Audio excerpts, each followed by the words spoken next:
Se on a posé aussi, on va se dire que ça a toujours beaucoup. O problema com a fazer isso aqui?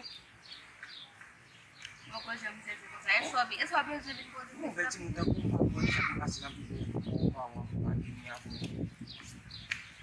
Não te antes com para fora. Vamos, só não vê que ele é o Everest. Eu disse um cara, eu faço isso. Só não vê que ele é o Everest.